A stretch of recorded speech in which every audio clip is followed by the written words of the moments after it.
At the ECOWAS summit in Abuja, where unity was supposed to prevail, something broke the silence.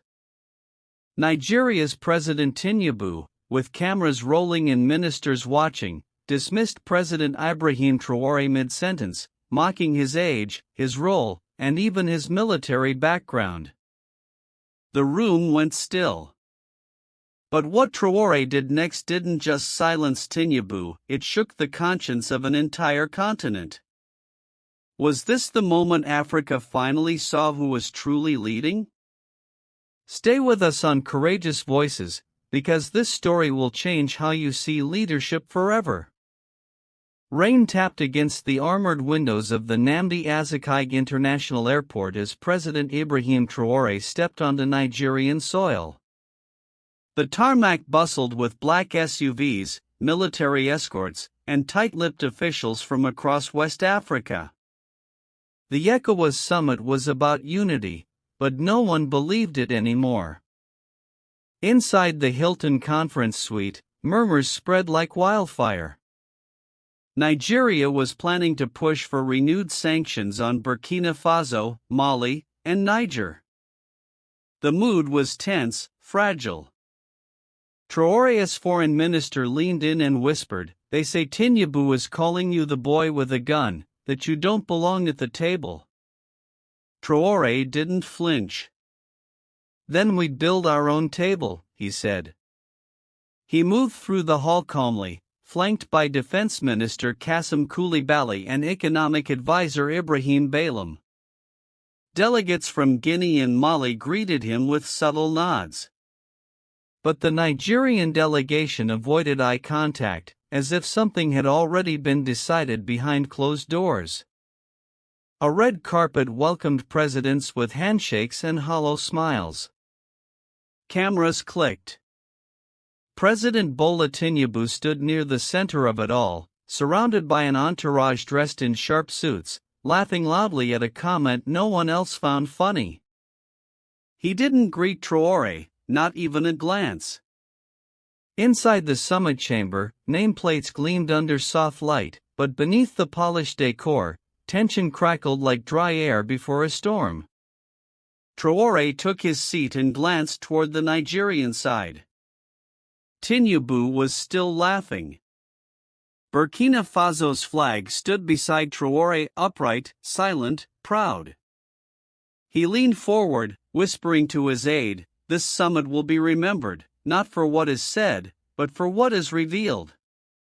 And just like that, the storm had begun. Think this is just another summit drama? Think again, because what's coming next on Courageous Voices will leave you stunned. The room was thick with protocol and politics. As the first closed session began, nameplates, microphones, and glossy reports filled the polished mahogany table that circled the leaders. A moderator welcomed the presidents one by one, but the tension in the air was sharp. Everyone knew why they were here. President Bola Tinubu adjusted his glasses, leaned into the mic, and began his opening remarks with a smirk. "In times like these," he said, voice warm but condescending, "we must remind ourselves that governance isn't a game for boy generals playing dress-up. Leadership comes with age and wisdom." A few low chuckles rose from the Nigerian corner. One aide tried to stifle a grin. Another muttered, "Ouch," under his breath. Ibrahim Traoré didn't move. His hands were clasped steady, his face unreadable. But his eyes met Tinubu's, calm, direct, and unblinking. For a moment, Tinubu faltered in his rhythm, reaching for a glass of water that he didn't need. Traoré said nothing, not a word, not even a flinch. But the silence he held carried weight, a silence so thick it pulled focus away from Tinubu's next sentence. Across the table, Mali's Assimi Goïta leaned back in his seat, clearly unimpressed. Guinea's Mamadi Doumbouya narrowed his eyes at the insult. Something subtle had shifted.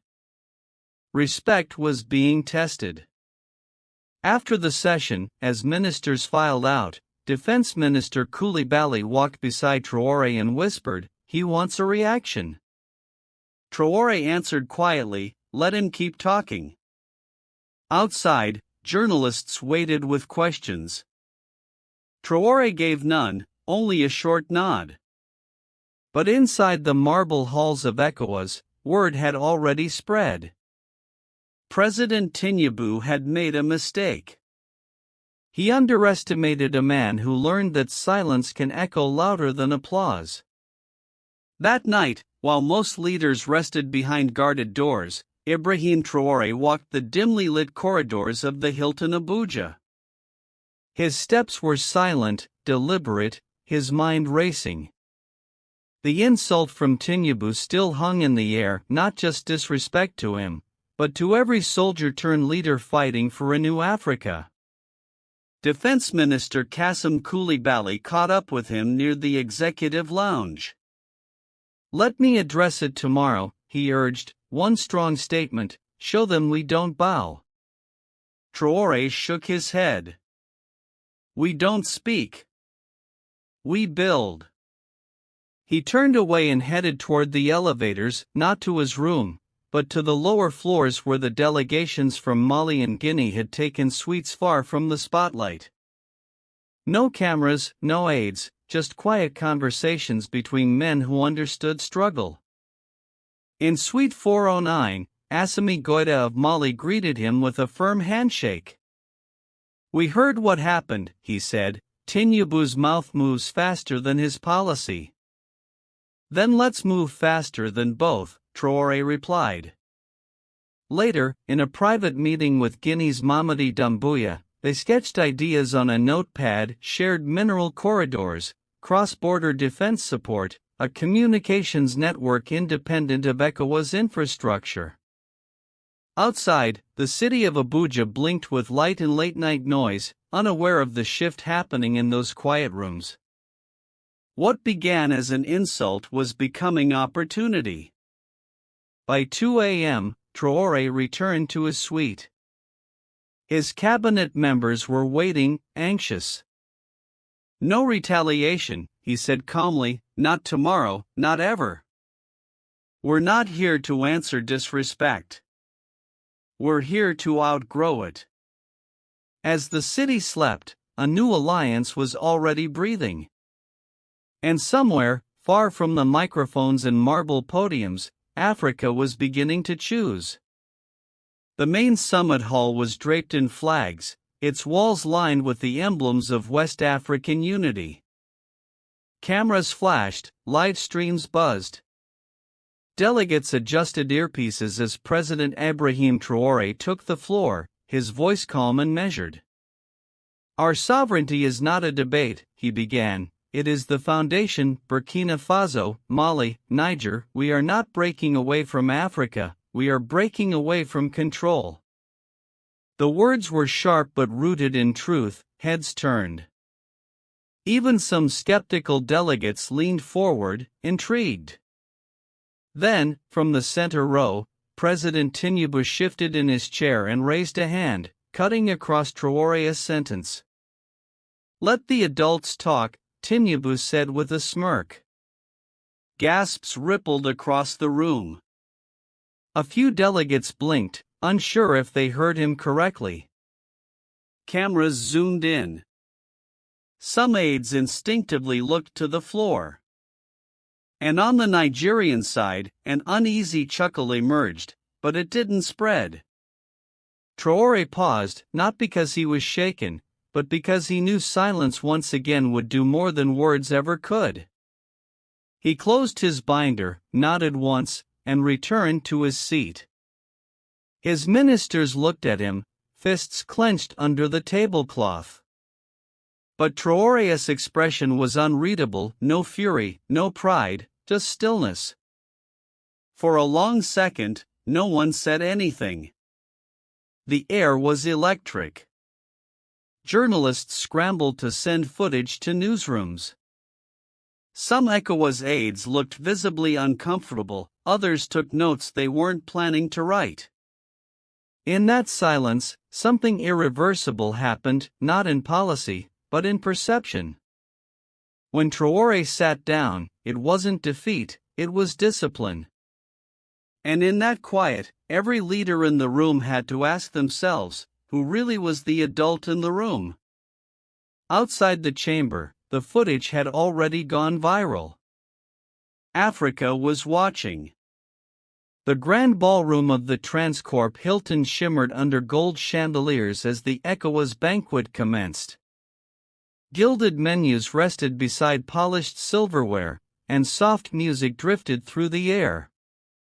But beneath the elegance, the seating arrangement spoke volumes. President Ibrahim Traoré was placed near the edge of the room, far from the main table where President Tinubu sat, surrounded by foreign envoys, trade partners, and Western ambassadors. The message was deliberate: marginalize him, isolate him, undermine him.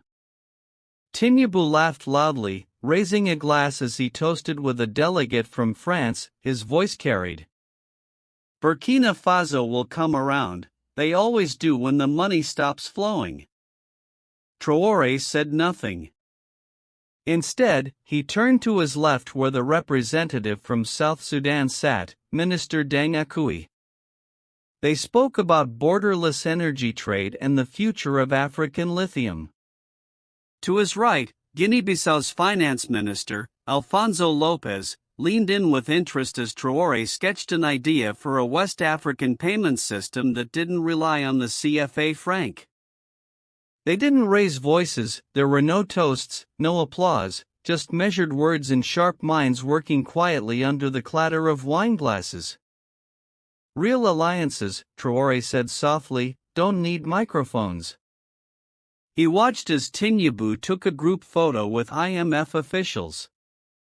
But while the flashbulbs lit up Tinubu's grin, they couldn't capture what was building in the shadows.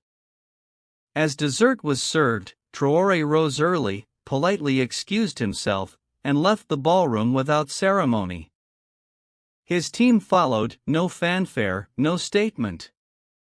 But in three corners of the room, 3 ministers from 3 nations stared after him in silence, thinking, weighing, reconsidering. In politics, attention is loud, but influence is quiet. And that night, the coldest part of the banquet wasn't the sorbet, it was the distance between noise and power. At 8 a.m., while the main summit agenda was still being printed and delegates sipped coffee in polished hallways, President Ibrahim Traoré called for an emergency side session. The request was unexpected. The location, an auxiliary briefing room behind the main chamber, was modest.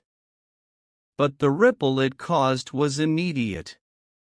By 8:45, the room was full. Guinea, Mali, Niger, Chad, and even observers from Algeria and South Sudan were seated. Nigeria's delegation arrived late, eyes narrowed with suspicion. Tinubu did not come himself, he sent his trade minister. Traoré stood at the head of the table, a simple folder in hand. Yesterday I was interrupted while speaking of sovereignty, he began calmly, so let me speak through action. He opened the folder and slid 3 signed pages across the table. One by one, presidents leaned in, eyebrows rising. Burkina Faso, Mali, Guinea. A trilateral mineral trade agreement binding, immediate and entirely outside of ECOWAS frameworks.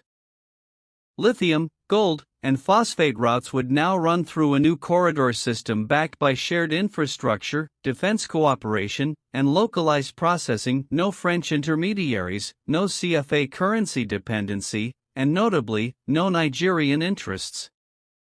This is not to provoke, Traoré added, it is to protect. Africa must stop asking for permission to trade with itself. The Nigerian trade minister stood frozen. You didn't consult ECOWAS, he said. Traoré met his gaze, because ECOWAS did not consult us when it sanctioned our survival. A silence followed, dense and loaded. Minutes later, word reached Tinubu. He burst from his lounge in disbelief. "They're excluding Nigeria," he barked, without notice, but it was already done, is signed, witnessed, documented. In that moment, Tinubu realized the boy general he mocked had just reshaped West African trade with a signature, and Abuja was no longer the center of the room. By late afternoon, a hastily arranged press briefing overtook the summit's official schedule. Cameras swarmed the hall, expecting another mundane declaration. What they got instead was history being rewritten. Standing side by side were Ibrahim Traoré, Assimi Goïta of Mali, Mamadi Doumbouya of Guinea, and Abdourahmane Tiani of Niger, 4 uniforms, 4 countries, 1 microphone. "We stand here not in defiance," Traoré began, "but in dignity." Goïta continued, "Today we announce the Sahel Sovereign Alliance, an informal economic and defense bloc that will operate independently of ECOWAS, rooted in cooperation, not coercion." Gasps echoed across the press pit, journalists scrambled to transmit. Behind them, ECOWAS staff exchanged frantic whispers. Nigeria's delegation stormed out, ministers clutched earpieces trying to confirm what they were hearing. It was real: the trade pact, a defense framework, a development agenda, no foreign oversight, no CFA, no waiting on Abuja or Accra to validate their autonomy. Then Traoré stepped forward again, his voice steady but resolute. "If unity means obedience," he said slowly, "then it is not unity, it is control dressed in brotherhood." The room froze.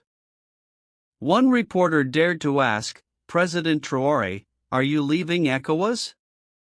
He paused, then with a small smile, "We're not leaving, we're simply walking without asking." The press conference ended in chaos, flashes, questions, half-answers. Tinubu arrived minutes too late, pushing past aides with disbelief etched into his face. He demanded to know how the summit had slipped out of his grip, but it was already done. The pact was not just an alliance, it was a declaration. The margins had become the center, and the boy general he once dismissed now stood at the head of something new, something no one could stop. Africa was realigning not by vote, but by vision. Behind sealed mahogany doors, the atmosphere inside the private ECOWAS leadership session was combustible. The media had been shut out, no cameras, no transcripts, just presidents, ministers, and the weight of everything that had just unraveled. President Bola Tinubu stood trembling slightly, eyes locked on Ibrahim Traoré across the room. His voice cracked, not with weakness, but fury. "Who do you think you are?" he snapped. "You embarrass this union, you undermine regional order, you insult every principle ECOWAS stands for." Silence.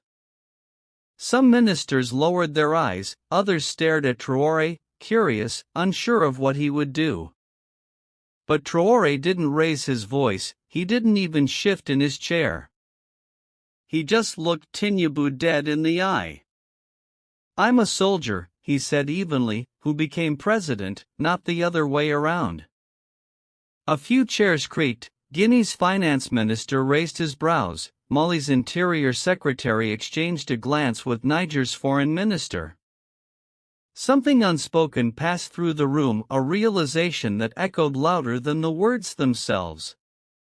Tinubu stepped back, visibly rattled. "You don't understand diplomacy," he muttered. Traoré's response was soft, but lethal. "No, I understand sacrifice, that's the difference." The session moved forward, but nothing sounded the same. Every policy debated, every vote cast that day carried a different undertone, one of recalibration, of reckoning.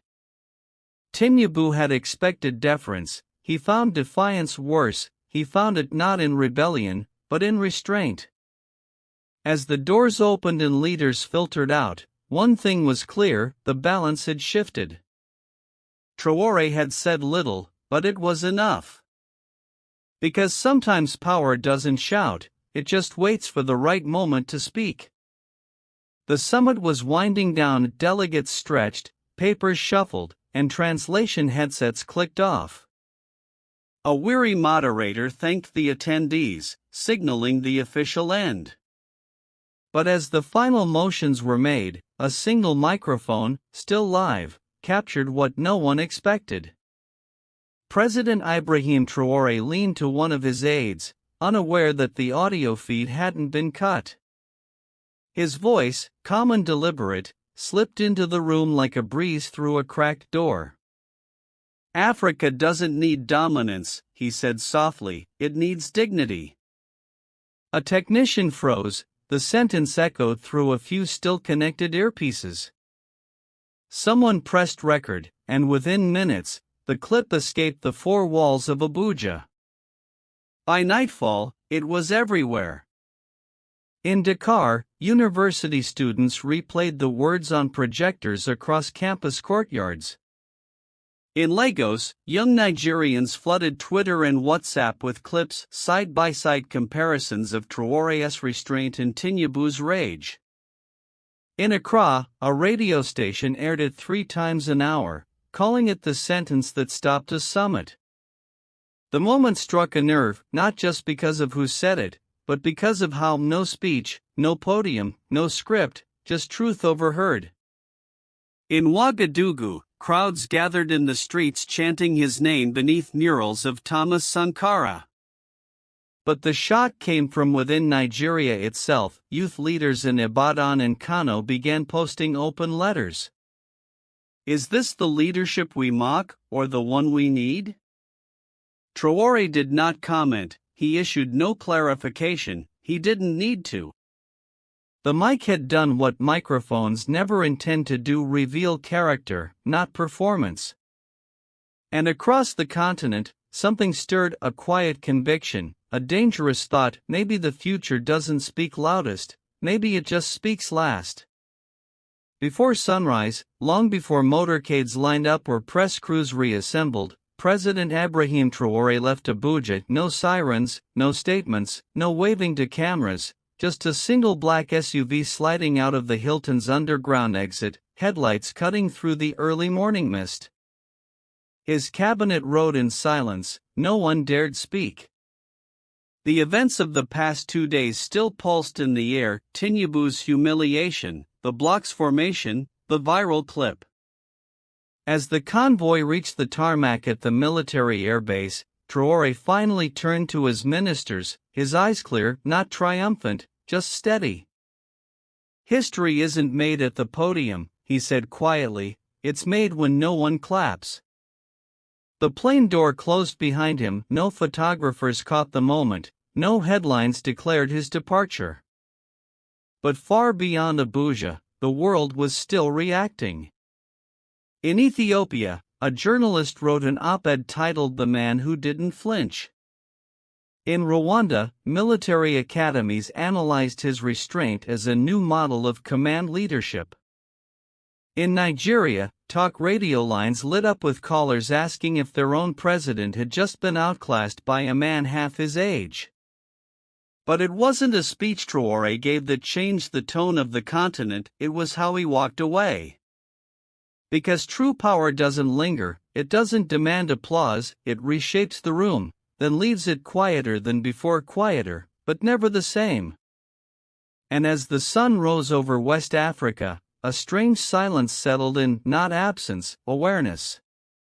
If this story moved you, hit that like button to help it reach more people, and subscribe to Courageous Voices for more powerful African stories that reveal what the headlines don't. Got thoughts on Traoré versus Tinubu? Drop your opinion in the comments, we read every one. And don't forget to share this video with someone who believes leadership is about dignity, not dominance. Because sometimes the quietest leaders speak the loudest truths, right here on Courageous Voices.